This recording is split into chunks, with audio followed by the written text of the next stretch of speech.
Halo teman-teman kos-kosan, gimana kabar kalian? Baik-baik saja kan? Volume 22 Jujutsu Kaisen sudah keluar awal bulan Maret ini dengan Maki Zenin yang menjadi icon cover volume 22. Sampai video ini dibuat, Jujutsu Kaisen volume 22 sudah terjual 590.677 kopi di minggu pertama dan 316.705 kopi di minggu kedua. Jadi manga Jujutsu Kaisen volume 22 sudah terjual 900.000 sekian, atau mungkin saat video ini diupload sudah mencapai 1 juta kopi. Seperti biasa, setiap volume dirilis pasti ada halaman tambahan yang menjelaskan tentang isi volumenya. Dan ya, isi dari volume 22 ini adalah tentang arc koloni Sakurajima. Jadi akan ada banyak info tentang hal-hal yang terjadi di koloni Sakurajima, termasuk info saat Kenjaku mengambil alih klan Kamo dan mempengaruhi undang-undang Jujutsu melalui petinggi klan Kamo. Sebenarnya Abdiko sudah ingin membahas detail halaman tambahan ini sejak awal Maret, tapi karena saat itu chapter Jujutsu Kaisen lagi seru-serunya, jadi Abdiko baru bisa membahasnya sekarang, karena memang untuk 2 minggu ke depan Jujutsu Kaisen akan libur. Oke, berikut pembahasan detail menarik mengenai halaman tambahan volume 22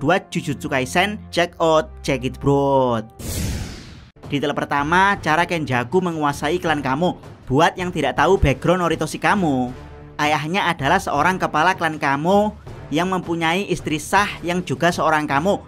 Sementara Noritoshi adalah anak dari istri simpanan kepala klan Kamo. Jadi dia dianggap sebagai aib di klan Kamo. Itulah kenapa dia mempunyai nama Noritoshi Kamo, sama seperti nenek moyang Kamo yang dijuluki sebagai penyihir paling jahat. Karena keduanya sama-sama aib bagi klan Kamo. Kepala klan Kamo dan istri sahnya kemudian mempunyai anak laki-laki yang akan mewarisi kepala klan Kamo. Namun sayang, hingga usia di mana pewaris biasanya membangkitkan teknik kutukannya, anak sah sang kepala klan Kamo tidak juga membangkitkan teknik kutukan manipulasi darah yang menjadi syarat mutlak sebagai pemimpin klan. Sementara Noritoshi Kamo yang anak dari istri simpanan malah mempunyai teknik darah. Jadilah Noritoshi Kamo menanggung beban berat sebagai calon pemimpin klan Kamo meski dia dari jalur anak selingkuhan. Jadi semua usaha berat yang dilakukan Noritoshi tidak lain adalah demi ibunya, agar sang ibu bisa diterima secara sah sebagai keluarga Kamo dan tidak dianggap aib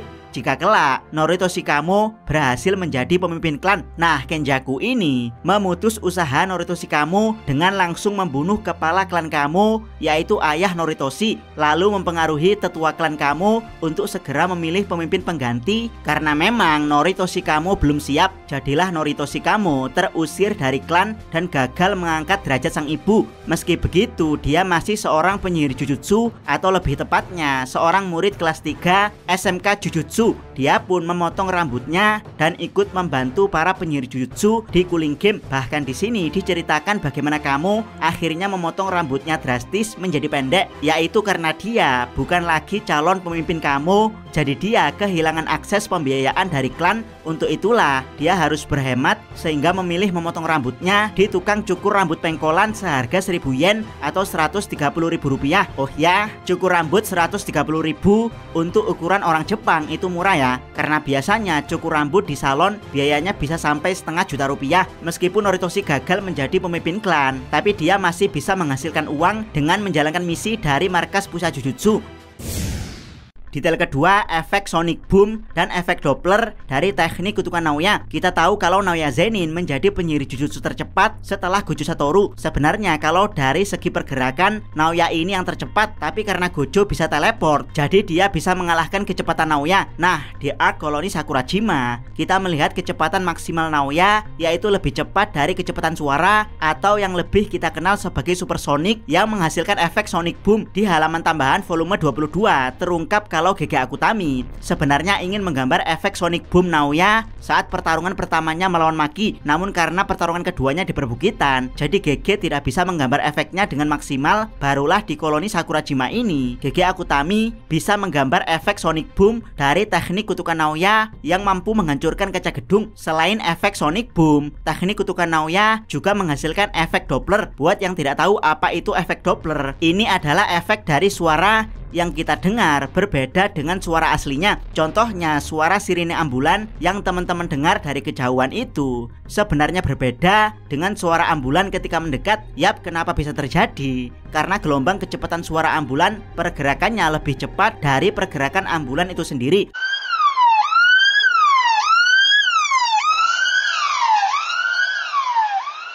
Nah, karena Naoya bisa bergerak melebihi kecepatan suara, sudah pasti suara Naoya juga akan mengalami efek Doppler. Sayangnya GG Akutami belum bisa menggambar efek Doppler dari suara Naoya, baik di pertempuran pertamanya dengan Maki atau pertempuran di koloni Sakurajima. Kalau teman-teman belum paham seberapa penting efek Doppler untuk pertarungan mereka yang bisa bergerak lebih cepat dari suara, teman-teman bisa melihat kekuatan Arclight di X-Men The Last Stand. Di situ saat Arclight menggunakan Shockwave, suara gelombang kejutnya terdengar terlebih dahulu, baru efek dari gelombang kejutnya datang belakangan, yaitu menghancurkan senjata para tentara.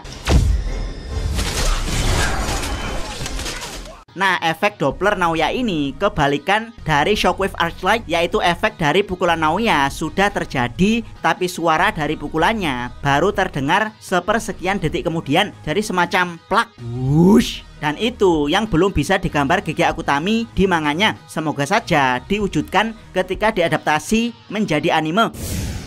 Detail ketiga, fakta menarik Mio Rokujushi dan Daido. Di sini juga terungkap fakta menarik tentang dua karakter sampingan di koloni Sakurajima, yaitu Mio dan Daido, di mana Mio ternyata adalah seseorang yang sangat bodoh alias idiot yang juga dibangkitkan di tubuh seseorang yang juga idiot. Karena sama-sama idiot, jadi Mio terlambat menyadari apa gerangan yang terjadi dengan dunia sekarang saat dia dibangkitkan. Itulah kenapa Mio tampak seperti orang gila yang berjalan ke sana kemari untuk sekedar menantang sumo. Itu karena dia dan tubuh wadahnya sama-sama idiot. Bahkan di panel saat Mio melihat video sumo di televisi, saat itu Mio dan pikiran wadahnya tidak tahu kalau siaran tersebut hanya rekaman video sumo alias bukan live siaran TV. Jadi Mio berencana pergi ke arena sumo di Tokyo, padahal sebenarnya hari itu sama sekali tidak ada pertandingan sumo di sana. Yang lebih bodoh adalah Mio berjalan ke sisi berlawanan saat akan menuju Tokyo. Walhasil dia bukannya sampai di Tokyo, malah sampai di koloni Sakurajima. Selain fakta tentang kebodohan Mio, juga terungkap fakta bahwa pedang mainan Tanjiro dari anime Demon Slayer yang ditemukan Daido saat pertama kali dibangkitkan, sebenarnya pedang mainan tersebut belum dirilis di timeline aslinya, yaitu bulan November tahun 2018. Detail keempat, detail bagaimana Megumi dapat 359 poin. Buat yang tidak tahu, Megumi punya poin terbanyak di Cooling Game, yaitu 359 poin. Itu karena Megumi adalah pemimpin tim para penyihir Jujutsu yang mencoba melemahkan Cooling Game. Jadi semua teman-teman Megumi percaya dan mentransfer poin mereka untuk Megumi. Berikut detail bagaimana Megumi mendapat 359 poin. Pertama, dia mendapat transfer dari Hakari 100 poin setelah Hakari membuat Kashimo menyerah. Kedua, dia mendapat transfer 190 poin dari Yuta yang menang mutlak di koloni Sendai. Ketiga, dia mendapat 4 poin dari Takaba yang sebenarnya punya 5 poin. Keempat, Megumi dapat transfer 14 poin dari Guru Suhana yang sebenarnya punya 15 poin. Dan terakhir, 51 poin milik Megumi sendiri yang dia dapatkan dari 41 poin transfer Regi dan 10 poin dari membunuh Hari Chizuru dan Registar. Jadi detailnya adalah 100 plus 190 plus 4 plus 14 plus 51, jadi totalnya 359 poin.